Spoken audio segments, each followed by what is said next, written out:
और ये तस्वीरें कारगिल युद्ध स्मारक द्रास से, जहां पे प्रधानमंत्री नरेंद्र मोदी पहुंचे और 140 करोड़ भारतीयों की ओर से उन्होंने श्रद्धांजलि अर्पित की।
तो ये तस्वीरें आप देख रहे हैं कारगिल युद्ध स्मारक द्रास से, जहां पर प्रधानमंत्री नरेंद्र मोदी पहुंचे हुए हैं और अपने आप में वो उन श्रद्धांजलि अर्पित कर रहे हैं उन शहीदों को जिन्होंने कारगिल विजय की गाथा अपने सर्वोच्च बलिदान के साथ में लिखी थी। हमने देखा कैसे प्रधानमंत्री ने उन्हें श्रद्धांजलि अर्पित की और एयरफोर्स के विमानों के माध्यम से वहां पे पुष्प वर्षा की गई। और ये तस्वीरों में जहां पर वो वॉल ऑफ फेम है, जहां पर तमाम उन शहीदों के नाम, उनके रैंक, उनकी उस बटालियन का जिक्र किया गया है जिन्होंने अपना सर्वोच्च बलिदान कारगिल में दिया था। और ये अपने आप में वो दिखाता है कि उन शहीदों की शहादत को याद करने के लिए इस दीवार पर पीतल के बड़ी पट्टिका पर सभी का नाम अंकित किया गया है और यहाँ पर एक विजय स्तंभ के तौर पर उस प्रतीक को भी बनाया गया है जो ये दिखाता है कि कैसे भारतीय रणबांकुरों ने उस दुर्गम इलाके में दुनिया की सबसे ऊंची लड़ी गई लड़ाई को जीत के दिखाया था। हमारे साथ में खास मेहमान कारगिल युद्ध में अपनी सहभागिता करने वाले कर्नल गिरीश कुमार मेहदी रत्ता जी लगातार जुड़े हुए हैं। और मेहदी रत्ता जी, एक बार फिर से आपसे समझना चाहेंगे कि 25 साल के बाद देश का सर्वोच्च नेतृत्व जब अब उन शहीद जवानों को याद करता है, वह मौजूद है, तो ये दिखाता है कि 140 करोड़ भारतीय सम्मान के साथ में वहां मौजूद हैं और सबका सर झुका हुआ है उन शहीदों के शहादत के आगे। कर्नल मेहदी रत्ता जी। बिल्कुल सही कहा आपने, सर झुका हुआ है शहादत के आगे। मैंने आपको बता रहा था कि ये जो लड़ाई हुई है, ये हथियार is important in the war, जरूरी है, but it is man behind the weapon which matters most. And भारतीय सेना का जो ह्यूमन रिसोर्स है, जो यंग ऑफिसर्स हैं, जो सोल्जर्स हैं, उन्होंने जो अपना रण कौशल दिखाया, उस रण कौशल का कहीं पर भी दुनिया में आपको पैरेलल नहीं मिलेगा। मैंने आपको अभी भी पहले भी कह रहा था कि हमारे जो यंग ऑफिसर्स थे उनकी उम्र सिर्फ 22 साल की एवरेज उम्र थी। और अगर आप रेशियो देखें जो हमारी कैजुअल्टीज हुई हैं उन रणबांकुरों की, उस युद्ध के अंदर करीबन 500 रणबांकुरे जवानों ने अपनी शहादत दी थी। और अगर आप रेशियो देखें तो ये रेशियो बनता है 1:16, यानी एक ऑफिसर के पीछे 16 जवानों की शहादत हुई थी। ये दुनिया में अपने आप में एक बहुत बड़ी मिसाल है। ऐसा सेकेंड वर्ल्ड वॉर से लेकर अभी तक कहीं नहीं हुआ है कि इतने ऑफिसर्स अपनी जान की आहुति दे दें। तो ये लीडर्स जो थे, जो यंग लीडर्स थे, ये लड़ाई उन लीडर्स और ये जो हमारे रणबांकुरे जवान थे उनकी मेहनत का फल है। सर आप जो ये बात कर रहे हैं, यहीं पे इस बात को मैं थोड़ा आपसे ही बेहतरी से समझना चाहता हूं, क्योंकि आपने यंग ऑफिसर्स का जिक्र किया और उस वक्त शहादत देने वाले 526 लोगों की, जवानों की जो औसत उम्र आप 22 साल का जिक्र कर रहे हैं, और इतनी बड़ी संख्या में शहादत होने की बड़ी वजह ऑफिसर्स का जो आप जिक्र कर रहे हैं वो भी ये क्योंकि अपनी टुकड़ी का नेतृत्व खुद जो अधिकारी होता है वो स्वयं सबसे आगे रह के करता है। ये भी हमारे ऑफिसर्स के करेज को और कैसे लीड करना है, लीडिंग फ्रॉम द फ्रंट, उस जज्बे को दिखाता है। किस तरीके से उस बात को आप रखेंगे आज सामने? मैं बिल्कुल आपको यही कहना चाह रहा था कि ये जितनी भी लड़ाइयां हुई वहां, जितनी भी लड़ाइयां हुई, चाहे वो बटालिक सेक्टर में हुई, चाहे कारगिल दरास मशको सेक्टर्स में हुई, चाहे वो तोलोलिंग की लड़ाई थी, चाहे वो 5140 की लड़ाई थी, चाहे 4875 की लड़ाई थी, चाहे टाइगर हिल की लड़ाई थी, हर एक लड़ाई में the officers led from the front. जब ऑफिसर आपका आगे चलता है तो जवान is doubly motivated. He says मेरा ऑफिसर आगे जा रहा है, तो उसके अंदर जो जज्बा पैदा होता है, और उस जज्बे की बहुत जरूरत थी उस लड़ाई में।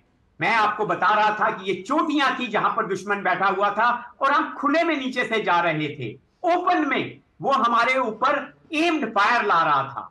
उसी के बारे में मैं पहले भी बात कर रहा था कि 3 मई से लेकर 13 जून तक हमें सक्सेस इसलिए नहीं मिली थी कि हमारा तोपखाना वहां पूरे तरीके से नहीं पहुंचा था। मगर जब हमारा तोपखाना वहां पहुंचा और दुश्मन का हमने सिर नीचे कर दिया, उसके बाद हमारे रणबांकुरों को रोकने वाला कोई नहीं था। यही मैं कहना चाहता हूं कि दुश्मन के जो 80% कैजुअल्टीज, 80% कैजुअल्टीज कारगिल वॉर में जो हुई हैं वो आर्टिलरी फायर से हुई हैं। और उसके बाद हमारे लीडर्स और हमारे रणबांकुरों ने जो कार्य कुशलता दिखाई, जो रण कौशल दिखाया, उसकी मेन वजह यही है आज कारगिल की सारी चोटियां जिन पे दुश्मन हमारे ऊपर निफेरियस डिजाइन्स लेके आया था, सब हमारे पास वापस हैं। जी सर, आप जो बात कह रहे हैं अपने आप में जब उसको सुन रहे हैं तो रोंगटे खड़े होते हैं, क्योंकि वो दृश्य अनायास ही मन में कौंधने लगता है कि कैसे दुर्गम परिस्थितियों में हमारे रणबांकुरों ने इस वीर गाथा को अंजाम दिया। वहां पर उस शहादत के साथ में देश के मान सम्मान, तिरंगे के मान सम्मान के लिए उन्होंने सर्वोच्च बलिदान दिया है। कौन से बड़े पड़ाव आप देखते हैं? आपने एक बात का जिक्र किया कि जब तोपखाने की एक तरीके से वहां हमारी मौजूदगी हुई, वहां से पाकिस्तानियों के पैर पीछे होना शुरू हुए, उसके बाद में तोलोलुंग की पहाड़ियां हो या फिर टाइगर हिल पर पुनः कब्जा करना या अपनी मौजूदगी दर्ज कराना, आपको लगता है कि ये कुछ बड़े ऐसे टर्निंग पॉइंट्स थे जिसकी वजह से हमारे जवानों ने जो कारनामा किया उसने पूरी कहानी पलट के रख दी? कैसे आप याद करते हैं इन तमाम बड़े पड़ाव को? बड़ा पड़ाव मैं कहना चाहूंगा, ये तोलोलुंग की बैटल थी, दैट लेड द फाउंडेशंस। उसने नींव रखी थी हमारी जीत की, और वो नींव तभी रखी गई थी जब हमने एक नया कॉन्सेप्ट आर्टिलरी फायर में लाए थे। 100 गन्स, आप अंदाजा भी नहीं लगा सकते, 100 गन्स हम एक टारगेट के ऊपर मार रहे थे। almost 9,000 rounds were fired on the Tololing feature in a matter of couple of hours. कुछ ही घंटों में 9,000 गोले अगर आप एक टारगेट के ऊपर मारते हैं तब अंदाजा लगा लीजिए, it is something like a micro nuke which has been fired. और जो हमने पाकिस्तान सेना के इंटरसेप्ट पकड़े, वो इंटरसेप्ट में यही बोल रहे थे कि हिंदुस्तान की आर्टिलरी ने, हिंदुस्तान के तोपखाने ने हमारे ऊपर कहर ढा दिया है, हमें बचाओ। वो अपने सीनियर्स को ये बता रहे थे। मैं आपको इसमें यहां पर एक और चीज कहना चाहूंगा, एक नए कॉन्सेप्ट की शुरुआत इस लड़ाई से हुई थी, और उसके बाद इन्फेंट्री और आर्टिलरी का जो समन्वय हुआ था, जो कोऑर्डिनेशन हुआ था, जो मेल जोल हुआ था, वो एक मेन कारण था जिसकी वजह से गिरीश मरियत्ता जी, अब आपको विनम्रता से रोकना चाहेंगे। कुछ और तस्वीरें और गौरव गाथाएं हम आपके साथ साझा करना चाहते हैं इस मौके पर, जो कि लगातार ये याद दिलाता है कि 25 साल का जो ये सफर है किस तरीके से अपने आप में पूरा हुआ। और आज युद्ध स्मारक द्रास में, जो कारगिल युद्ध स्मारक है, वहां प्रधानमंत्री पहुंचे हुए हैं वहां पे श्रद्धांजलि अर्पित करने के लिए। तस्वीरें आप लगातार देख रहे हैं। शहीदों की चिताओं पर लगेंगे हर बरस मेले।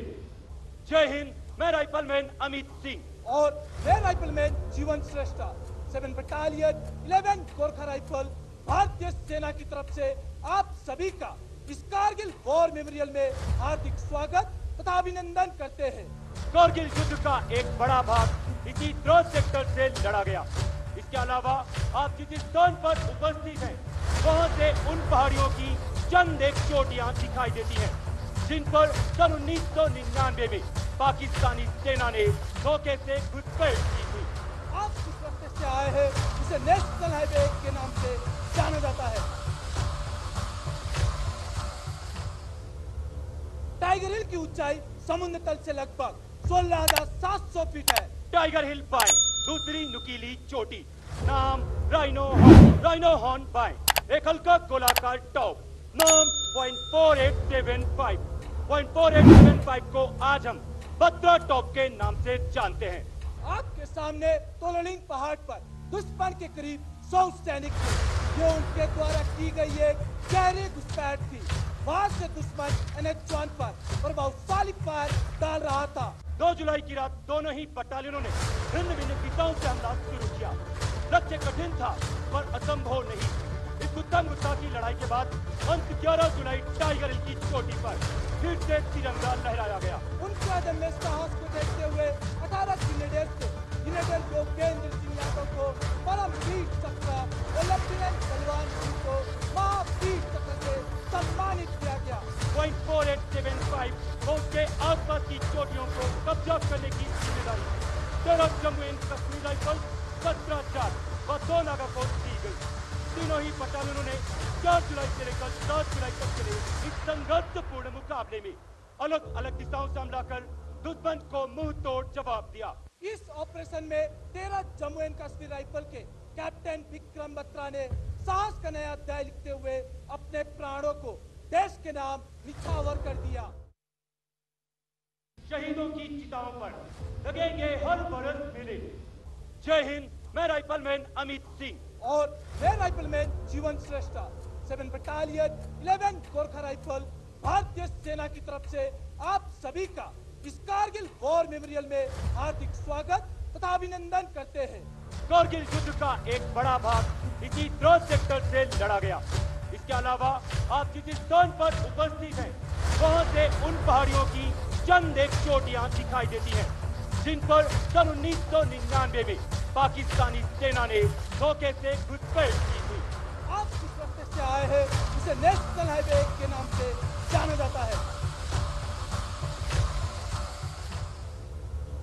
टाइगर हिल की ऊंचाई समुद्र तल से लगभग 16,700 फीट है। टाइगर हिल बाएं, दूसरी नुकीली चोटी, नाम राइनो हॉर्न बाएं, एक हल्का गोलाकार टॉप, नाम 0.4875 को आज हम बत्रा टॉप के नाम से जानते हैं। आपके सामने तोललिंग पहाड़ पर दुश्मन के करीब 100 सैनिक थे। ये उनके द्वारा की गई एक गहरी घुसपैठ थी। वहां से दुश्मन NH-1 पर प्रभावशाली फायर डाल रहा था। 2 जुलाई की रात दोनों ही बटालियनों ने भिन्न भिन्न दिशाओं से हमला शुरू किया। लक्ष्य कठिन था पर असंभव नहीं। इस उत्तम गुस्सा की लड़ाई के बाद अंत 11 जुलाई टाइगर हिल की चोटी पर फिर से तिरंगा लहराया गया। उनके अदम्य साहस को देखते हुए 18 ग्रेनेडियर्स थे।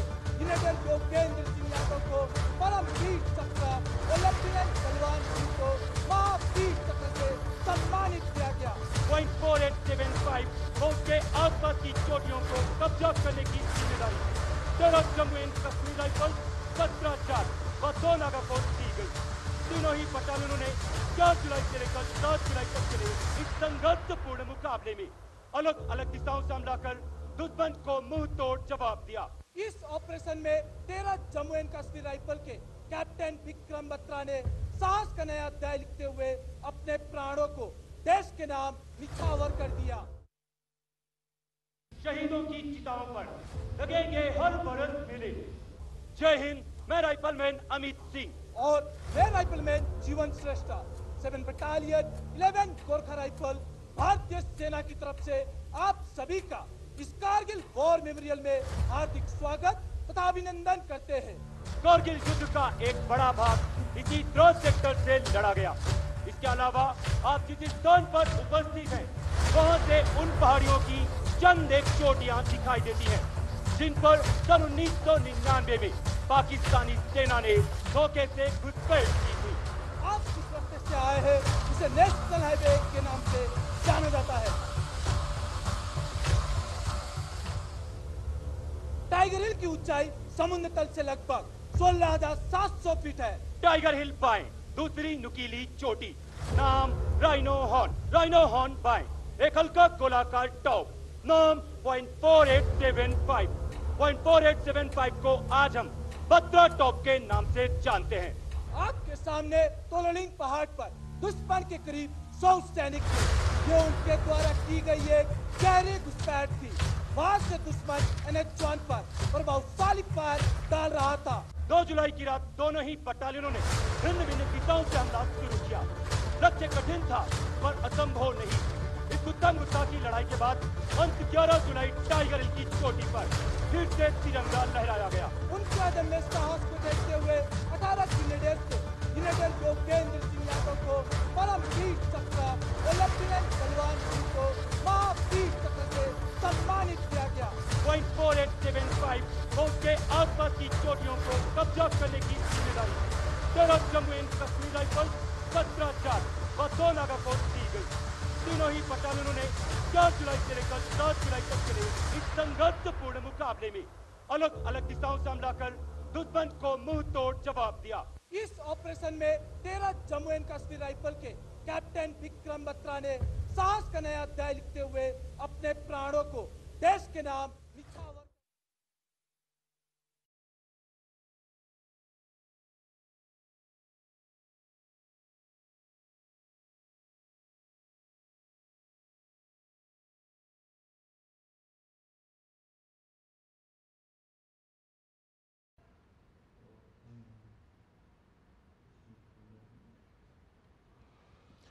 और ये प्रधानमंत्री एक तरीके से कारगिल युद्ध स्मारक वहाँ पे दौरा करते हुए कारगिल युद्ध में शहीद तमाम जवानों की जो तस्वीरें वहाँ लगी उसकी जानकारी हासिल करते हुए, जिस वक्त ये युद्ध हुआ था उस वक्त की वास्तविक तस्वीरों को भी संग्रहालय में रखा गया है। कौन से साजो सामान इस्तेमाल किए थे भारतीय सैनिकों ने, उसका भी संग्रहित किया गया है। तो पाकिस्तान के कब्जे से बरामद किए गए गोला बारूद और तमाम अन्य प्रकार के सामान को भी इस संग्रहालय में संरक्षित किया गया है। भारतीय शौर्य की गाथाएं भी यहाँ पे लिखी गई हैं। किस तरीके से जो वीर शहीद सैनिक हैं उनकी कहानियां थी, कैसे उन्होंने इस युद्ध को अंजाम तक पहुंचाया, उसका जिक्र भी इस संग्रहालय में साफ तौर से रखा गया है। किन किन रेजिमेंट्स के तमाम जवानों ने जो अपना योगदान दिया है, जिन हथियारों से इस लड़ाई को लड़ा, लेकिन जो जज्बे की कहानियां हैं वो भी यहाँ पर कविताओं के तरीके से उकेरी गई हैं, उनके याद उनको करने के लिए। और ये अपने आप में दिखाता है कि देश के लिए सर्वोच्च बलिदान देने वालों को देश भूला नहीं है। आज भी उनके इस योगदान के लिए 140 करोड़ भारतीय सम्मान के साथ अपना सर झुकाते हैं। ऐसे तमाम योद्धाओं ने जिन्होंने भारतीय मान सम्मान, तिरंगे के मान सम्मान के लिए जो काम किया, अपना जो सर्वोच्च बलिदान दिया, उसका नमन करने के लिए प्रधानमंत्री का पहुंचना ये दिखाता है कि पूरा देश उन शहीदों की शहादत के आगे खड़ा हुआ है। और ये तमाम प्रकार के वहाँ पे डायग्राम्स भी बनाए गए हैं जिसमें वो भौगोलिक परिस्थितियों को दर्शाया गया है कि कैसे नीचे की जगह से ऊपर तक के वहाँ तक पहुँचे।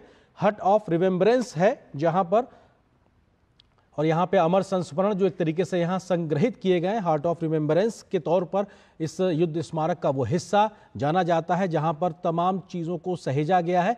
और यहाँ पर वो भी साजो सामान रखा गया है जो पाकिस्तानियों के कब्जे से बरामद किया गया था।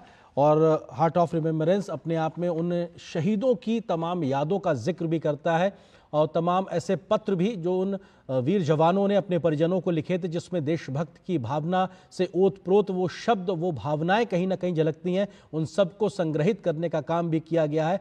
तो सिर्फ इतना ही नहीं कि उन शहीदों को हम याद करते हैं, बल्कि उनके जीवन से जुड़ी हुई, उनकी शौर्य गाथाओं से जुड़ी हुई तमाम बातों को इस रिमेम्बरेंस स्थल पे यहाँ पे रखा गया है। और उसके बारे में प्रधानमंत्री नरेंद्र मोदी जानकारी करते हुए और विभिन्न जो बटालियंस हैं उनके जो अफसर्स थे, उनके जो जवान थे जिन्होंने अपनी शहादत दी है, जिन्होंने अपनी कुर्बानी दी है, उनकी तस्वीरें भी यहाँ पे मौजूद हैं और उनके नामों को भी अंकित किया गया है। और ये अपने आप में वो उस वक्त की युद्ध के समय की वास्तविक तस्वीरें भी हैं जो यहाँ संग्रहित की गई हैं। तमाम वो युद्ध लड़े जाने वाले साजो सामान भी लिखे हुए हैं और शौर्य गाथाओं को भी यहाँ उकेरा गया है और जिसकी जानकारी प्रधानमंत्री हासिल करते हुए, और ये तमाम वो जगह जो भौगोलिक विषमताओं को दर्शाती हैं कि कैसे नीचे रहते हुए भी हजारों हजार फीट की ऊंचाई पे बैठा हुआ ऊपर दुश्मन जो सीधे टारगेट करने में सक्षम था, बावजूद उसके हौसले को पस्त करते हुए हमने उसको हराकर अपनी विजय गाथा को लिखा है।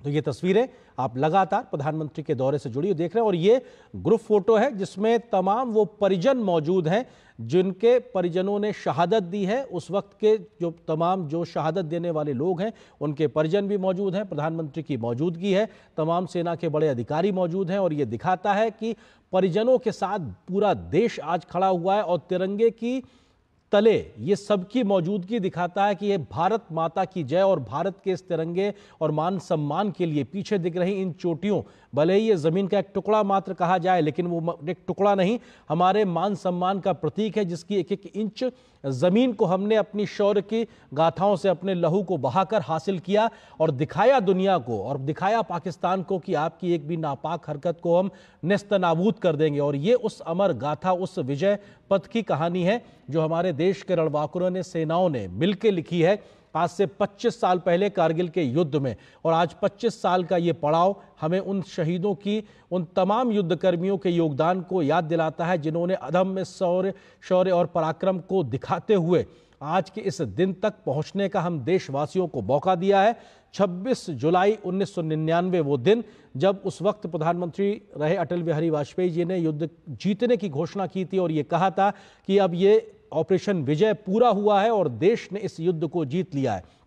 तमाम ऐसे मौके आए जब हमारी तमाम रणनीतियां उतनी कारगर साबित होती नजर नहीं आई, लेकिन हर बदलते दिन के साथ हमने अपनी रणनीति को बदला, कैसे इन्फेंट्री ने अपनी लड़ाई लड़ी, कैसे वायुसेना ने अपने मोर्चेबंदी की और उसके बाद जाके पाकिस्तान की इस घुसपैठ की कोशिश को पूरी तरह नाकाम किया गया। पाकिस्तान के उस वक्त के प्रधानमंत्री नवाज शरीफ अमेरिका दौड़कर गए थे किसी तरीके से हमको और हमारे देश को बचा लीजिए, क्योंकि हिंदुस्तान ने इस बात का प्रण लिया था कि हम अपनी एक एक इंच जमीन वापस लेने तक रुकने वाले नहीं हैं। और ये संदेश साफ तौर से दुनिया को दिया गया था और उस वक्त हिंदुस्तान को इस लड़ाई में कई प्रकार से कुछ देशों की जो मदद भी मिली, जिसमें इजराइल का नाम बेहतरी से आता है कि युद्ध सामग्री की एक मौजूदगी होना भी बहुत मायने रखता है। लेकिन साजो सामान ही नहीं, युद्ध के गोली बारूद और गोला ही नहीं, बल्कि जो जज्बे की कहानी, जिस जज्बे से इस युद्ध को भारतीय रणबांकुरों ने, नौजवानों ने, जवानों ने उस वक्त लड़ा, ये उसकी कहानी है। और शायद इसीलिए कारगिल युद्ध स्मारक में एक विजय पथ का निर्माण भी किया गया है, जिसके दोनों ओर तमाम शहीदों के बारे में जानकारी लिखी गई। और उस विजय पथ को विजय पथ नाम ही इसलिए दिया गया है कि इस पथ के माध्यम से आप जब वहां से गुजरेंगे तो तमाम उन शहीदों के नाम, स्मारक और उनकी गाथाओं को वहां उकेरने से, पढ़ने के आप जान पाएंगे कि कैसे इस माध्यम से, इस शौर्य गाथा के तरीके से इन्होंने अपना जो योगदान दिया है, तब जाकर आज ये तिरंगा यहाँ पर अपनी पूरे आन बान के साथ लहराता नजर आ रहा है। ये ग्रुप फोटो प्रधानमंत्री की मौजूदगी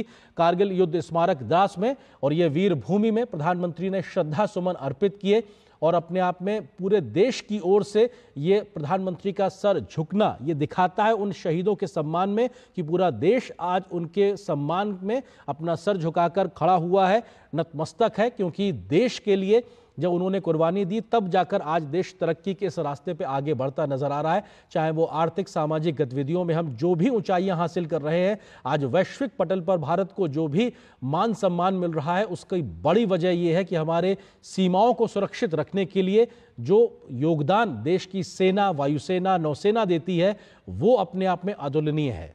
खुला सुरंग प्रथम विस्फोट कार्यक्रम के ऐतिहासिक समारोह में माननीय प्रधानमंत्री श्री नरेंद्र मोदी जी एवं सभी गणमान्य अतिथिगणों का हार्दिक स्वागत एवं अभिनंदन करती हूं। जैसे कि आप सभी को ज्ञात है कि शृंखला सुरंग के निर्माण कार्य का शुभ आरंभ माननीय प्रधानमंत्री जी के कर कमलों द्वारा पहले विस्फोट से किया जाएगा।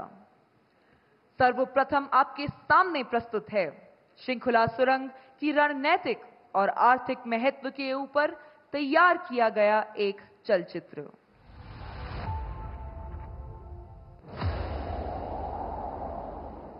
भारत के सुदूर उत्तर में बसा सीमावर्ती केंद्र शासित प्रदेश लद्दाख अपनी भौगोलिक स्थिति एवं कठिन मौसम की वजह से दुनिया के सबसे कठिन इलाकों में भी जाना जाता है। विगत एक दशक से राष्ट्र ने माननीय प्रधानमंत्री श्री नरेंद्र मोदी के गतिशील नेतृत्व में न केवल विरोधियों के नापाक इरादों पर काबू पाने के लिए सक्रिय दृष्टिकोण अपनाया है, बल्कि सीमा पर बुनियादी ढांचे के निर्माण की गति को भी बढ़ावा दिया है। बॉर्डर एरिया डेवलपमेंट और सीमा पर सड़कें, पुल बनाने का काम भी बहुत तेजी से हुआ है। मनाली और लेह के बीच निर्माणाधीन निमू पदम दारचा रोड पर शृंखला दर्रे पर 4,800 मीटर की ऊंचाई पर दुनिया की सबसे ऊंची शृंखला सुरंग के निर्माण की मंजूरी भारत सरकार की सक्रिय पहलों में से एक है। सीमा सड़क संगठन को इस महत्वाकांक्षी परियोजना के कार्यान्वयन की जिम्मेदारी सौंपी गई है। 4.10 किलोमीटर लंबी शृंखला सुरंग शृंखला दर्रे को बाईपास करेगी, जो हर साल 4 से 5 महीनों के लिए 15 से 20 फीट बर्फ से ढका रहता है। ये सुरंग ट्विन ट्यूब होगी तथा इसमें हर 500 मीटर पर क्रॉस पैसेज उपलब्ध कराए जाएंगे। इस सुरंग के निर्माण से 4 किलोमीटर यात्रा की दूरी और 30 मिनट की समय में कमी आएगी। आज शृंखला टनल का निर्माण कार्य माननीय प्रधानमंत्री श्री नरेंद्र मोदी जी के कर कमलों द्वारा प्रथम विस्फोट के साथ शुरू किया जाएगा।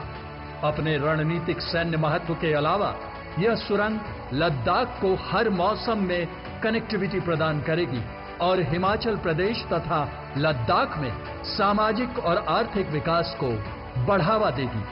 शंकुला सुरंग का निर्माण भारत के माननीय प्रधानमंत्री श्री नरेंद्र मोदी के विकसित भारत और आत्मनिर्भर भारत के सपने को साकार करने की दिशा में एक बड़ा कदम होगा।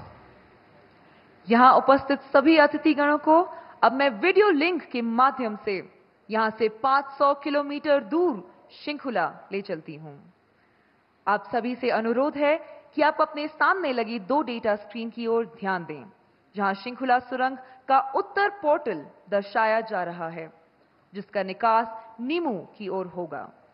ये समुद्र तल से 4,800 मीटर की ऊंचाई पर स्थित है और शंकुला शिखर से 3 किलोमीटर पहले है।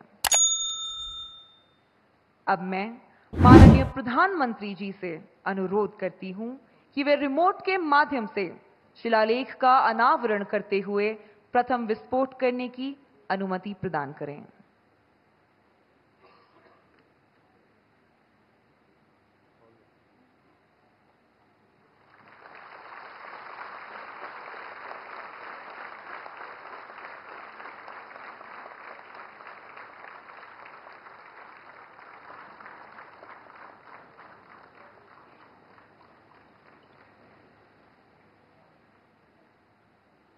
अब कुछ ही क्षणों में आप शंकुला सुरंग का पहला विस्फोट देखेंगे, जिससे सुरंग के निर्माण कार्य की शुरुआत होगी।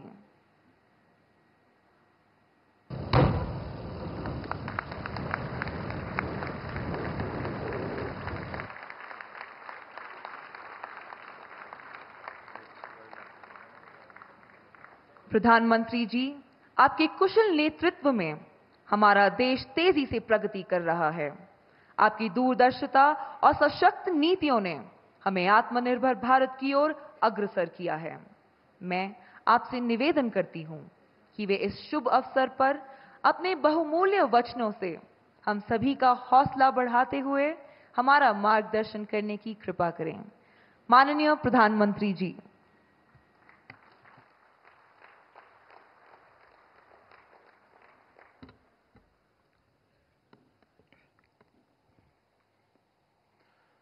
भारत माता की, भारत माता की आवाज पहाड़ी के उस पार सुनाई देनी चाहिए। भारत माता की, भारत माता की। लद्दाख के lieutenant governor BD Mishra ji, केंद्रीय मंत्री Sanjay Seth, chief of defence staff general Anil Chauhan, तीनों सेनाओं के सेनाध्यक्ष,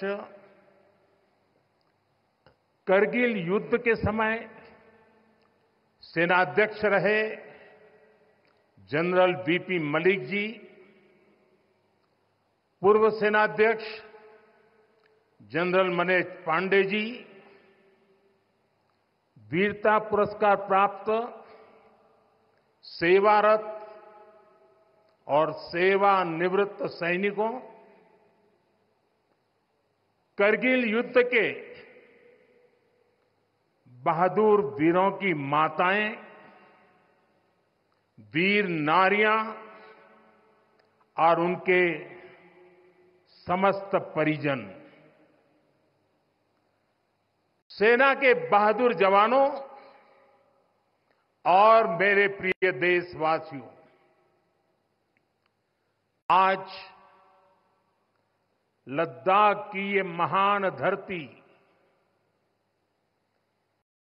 कारगिल विजय के 25 वर्ष पूरे होने की साक्षी बन रही है। कारगिल विजय दिवस हमें बताता है कि राष्ट्र के लिए दिए गए बलिदान अमर होते हैं। दिन, महीने, वर्ष, सदियां गुजरते हैं,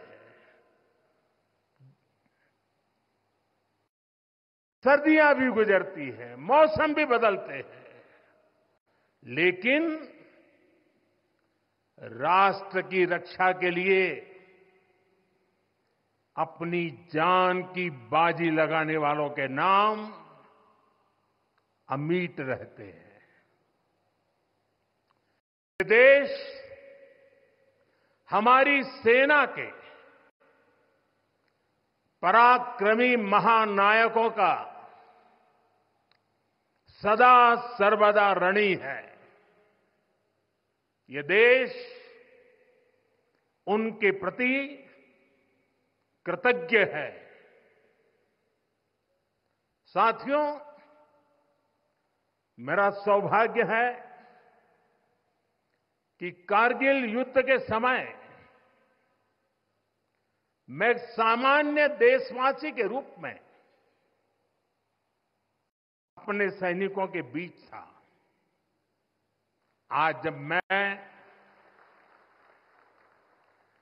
फिर करगिल की धरती पर हूं, तो स्वाभाविक है वो स्मृतियां मेरे मन में ताजा हो गई है। मुझे याद है किस तरह हमारी सेनाओं ने इतनी ऊंचाई पर इतने कठिन युद्ध ऑपरेशन को अंजाम दिया था। मैं देश को विजय दिलाने वाले ऐसे सभी शूरवीरों को आदरपूर्वक प्रणाम करता हूं।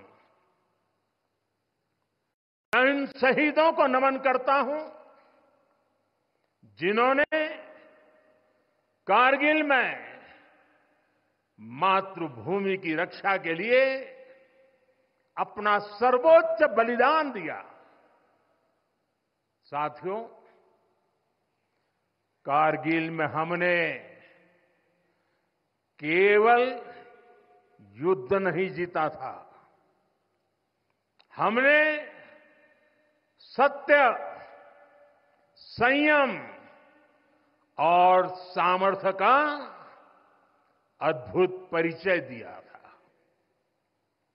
आप जानते हैं, भारत उस समय शांति के लिए प्रयास कर रहा था।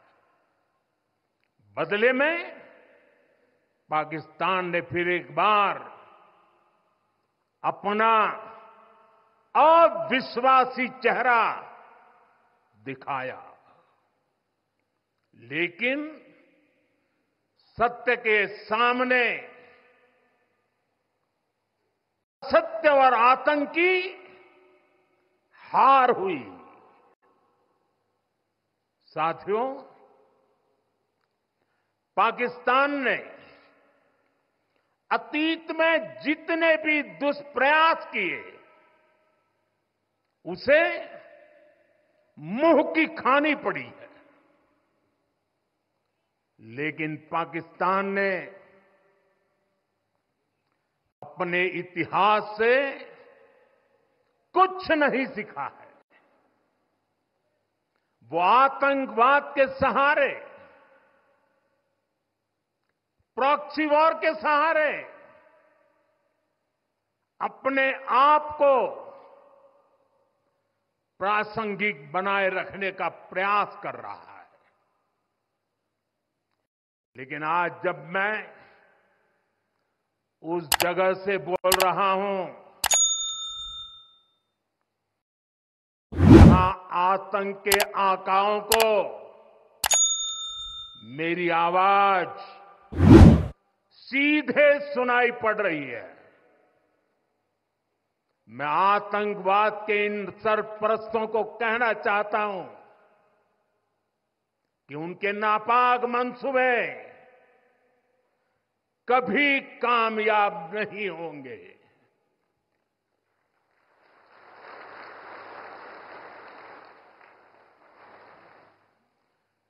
आतंकवाद को हमारे जाबाज पूरी ताकत से कुचलेंगे। दुश्मन को मुंहतोड़ जवाब दिया जाएगा। साथियों, लद्दाख हो या फिर जम्मू कश्मीर, विकास के सामने आ रही हर चुनौती को भारत परास्त करके ही रहेगा।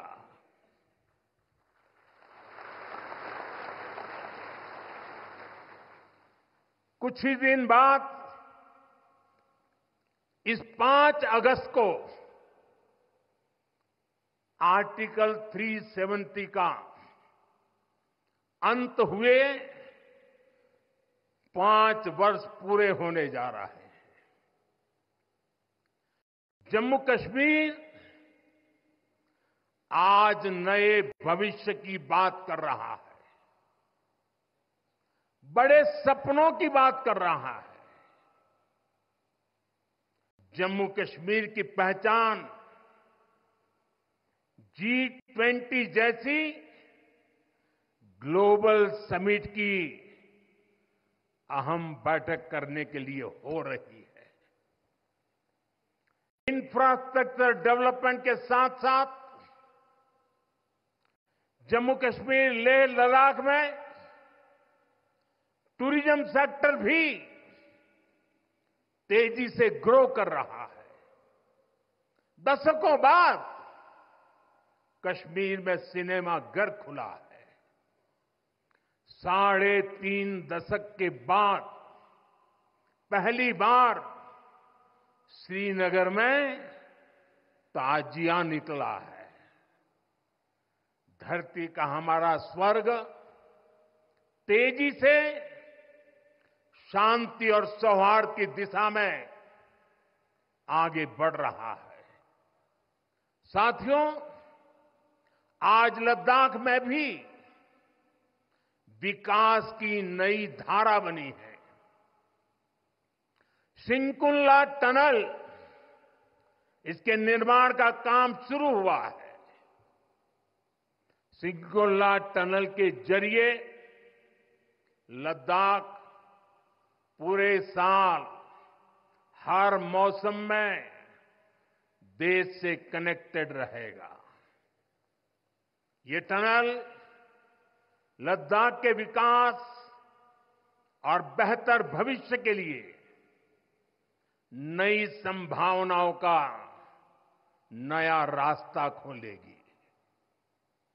हम सभी को पता है कि कठोर मौसम की वजह से लद्दाख के लोगों को कितनी मुश्किलें आती हैं।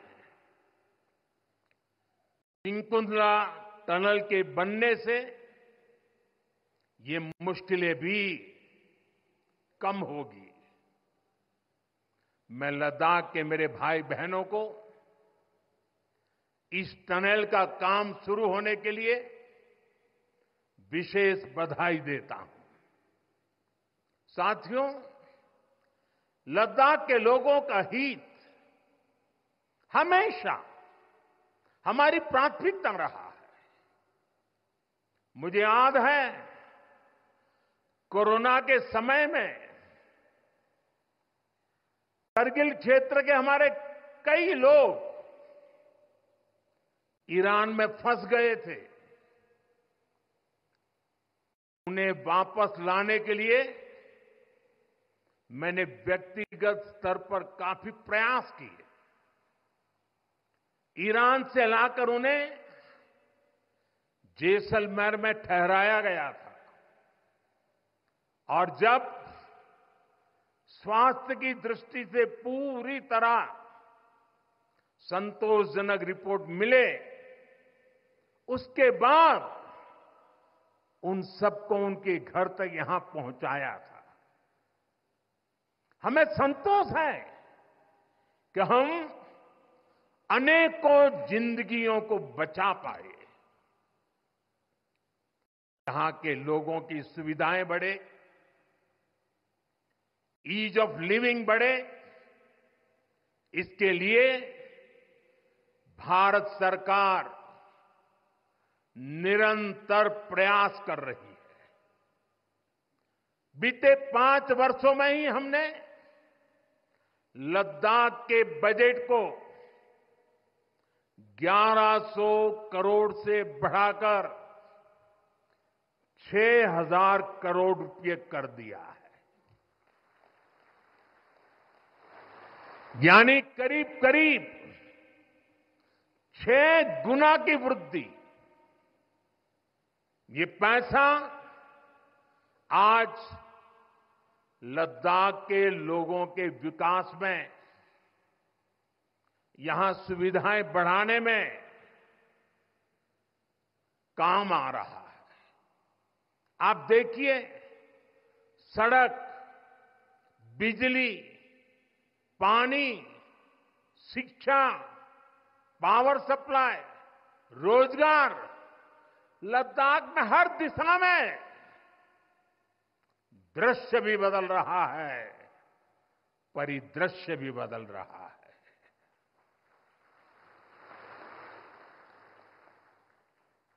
पहली बार यहां होलिस्टिक प्लानिंग के साथ काम हो रहा है। जल जीवन मिशन की वजह से अब लद्दाख के 90% से ज्यादा घरों में पाइप से पीने का पानी पहुंच रहा है। लद्दाख के युवाओं को क्वालिटी हायर एजुकेशन मिले, इसके लिए यहां सिंधु सेंट्रल यूनिवर्सिटी का निर्माण हो रहा है। पूरे लद्दाख क्षेत्र को 4G नेटवर्क से जोड़ने का काम भी चल रहा है। 13 किलोमीटर लंबी जोजिला टनल का काम भी जारी है। इसके वजन बनने से नेशनल हाईवे नंबर 1 पर भी ऑल वेदर कनेक्टिविटी हो जाएगी। साथियों, हमने देश के सीमावर्ती क्षेत्रों में विकास के असाधारण लक्ष्य तय किए हैं। चैलेंजिंग टास्क को अपने हाथों में लिया है। बॉर्डर रोड ऑर्गेनाइजेशन BRO ने ऐसे लक्ष्यों को पूरा करने के लिए अभूतपूर्व गति से काम किया है। BRO ने पिछले 3 साल में ही 330 से ज्यादा इंफ्रास्ट्रक्चर प्रोजेक्ट पूरे किए हैं। इसमें लद्दाख के विकास कार्यों से लेकर पूर्वोत्तर में सेला टनल जैसे प्रोजेक्ट भी शामिल है। मुश्किल टेरेन्स में विकास की एक गति नए भारत की क्षमता और दिशा दोनों दिखाते हैं। साथियों, आज की वैश्विक परिस्थितियां पहले से अलग है। इसलिए हमारी सेनाओं को हथियारों और उपकरणों के साथ साथ कार्यशैली और व्यवस्थाओं में भी आधुनिक होना चाहिए। इसलिए देश दशकों से डिफेंस सेक्टर में बड़े रिफॉर्म्स की जरूरत महसूस करता रहा था। सेना स्वयं वर्षों से इसकी मांग कर रही थी, लेकिन दुर्भाग्य से पहले इसे उतना महत्व नहीं दिया गया। बीते 10 वर्षों में हमने डिफेंस रिफॉर्म्स को रक्षा क्षेत्र की पहली प्राथमिकता बनाया है। इन रिफॉर्म्स के कारण आज हमारी सेनाएं ज्यादा सक्षम हुई हैं, आत्मनिर्भर हो रही है। आज डिफेंस प्रोक्योरमेंट में बड़ी हिस्सेदारी भारतीय डिफेंस इंडस्ट्री को दी जा रही है। डिफेंस में रिसर्च एंड डेवलपमेंट बजट का भी 25% प्राइवेट सेक्टर के लिए रिजर्व किया गया है। ऐसे ही प्रयासों का परिणाम है कि भारत का डिफेंस प्रोडक्शन अब 1.25 लाख करोड़ रुपए से ज्यादा हो चुका है। अभी भारत की गिनती हथियार मंगाने वाले देश के रूप में भी थी। अब भारत एक्सपोर्टर के तौर पर अपनी पहचान बना रहा है।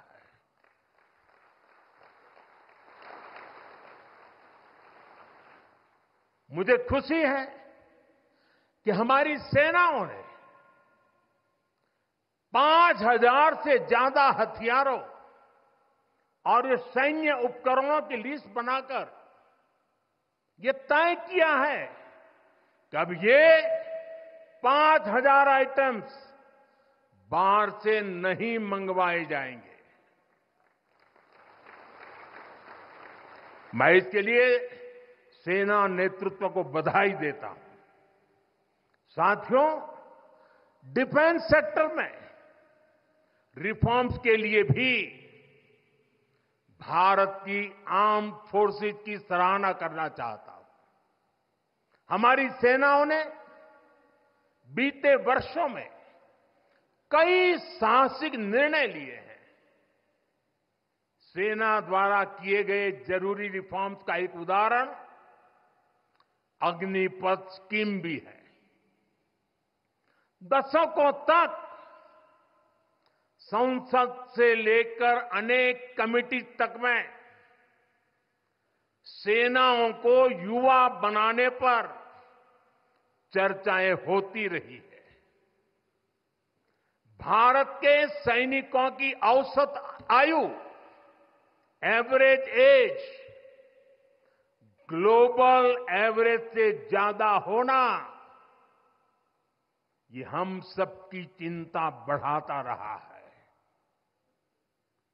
इसलिए ये विषय वर्षों तक अनेक कमिटियों में भी उठा, लेकिन देश की सुरक्षा से जुड़ी इस चुनौती के समाधान की पहले इच्छा शक्ति नहीं दिखाई गई। शायद कुछ लोगों की मानसिकता ही ऐसी थी कि सेना मतलब नेताओं को सलाम करना, परेड करना। हमारे लिए सेना मतलब 140 करोड़ देशवासियों की आस्था। हमारे लिए सेना मतलब 140 करोड़ देशवासियों की शांति की गारंटी। हमारे लिए सेना मतलब देश की सीमाओं को सुरक्षा की गारंटी। अग्निपथ योजना के जरिए देश ने इस महत्वपूर्ण सपने को एड्रेस किया है। अग्निपथ का लक्ष्य सेनाओं को युवा बनाना है। अग्निपथ का लक्ष्य सेनाओं को युद्ध के लिए निरंतर योग्य बनाए रखना है। दुर्भाग्य से राष्ट्रीय सुरक्षा से जुड़े इतने संवेदनशील विषय को कुछ लोगों ने राजनीति का विषय बना दिया है। कुछ लोग सेना के इस रिफॉर्म पर भी अपने व्यक्तिगत स्वार्थ में झूठ की राजनीति कर रहे हैं। ये वही लोग हैं जिन्होंने सेनाओं में हजारों करोड़ के घोटाले करके हमारी सेनाओं को कमजोर किया। ये वही लोग हैं जो चाहते थे कि एयरफोर्स को कभी आधुनिक फाइटर जेट न मिल पाए। ये वही लोग हैं जिन्होंने तेजस फाइटर प्लेन को भी डिब्बे में बंद करने की तैयारी कर ली थी। साथियों, सच्चाई ये है कि अग्निपथ योजना से देश की ताकत बढ़ेगी और देश का सामर्थ्यवान युवा भी मातृभूमि की सेवा के लिए आगे आएगा। प्राइवेट सेक्टर और पैरामिलिट्री फोर्सेस में भी अग्निवीरों को प्राथमिकता देने की घोषणाएं की है। मैं तो हैरान हूं, कुछ लोगों की समझ को क्या हुआ है, उनकी सोच को क्या हो चुका है। ऐसा भ्रम फैला रहे हैं कि सरकार पेंशन के पैसे बचाने के लिए ये योजना लेकर आई है। मैं जरा ऐसे लोगों की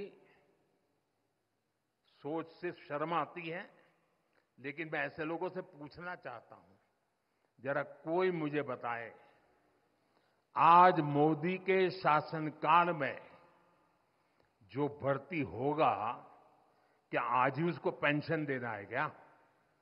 उसको पेंशन देने की नौबत 30 साल के बाद आएगी और तब तो मोदी 105 साल का हुआ होगा और तब न भी मोदी की सरकार होगी।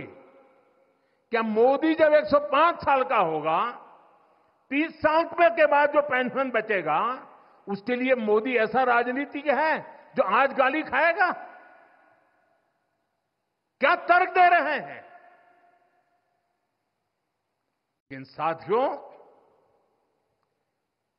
मेरे लिए दल नहीं, देश सर्वोपरि है।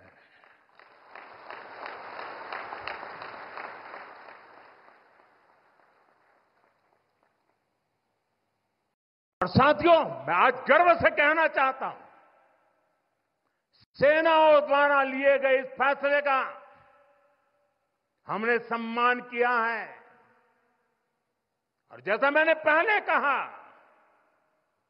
हम राजनीति के लिए नहीं, राष्ट्र नीति के लिए काम करते हैं।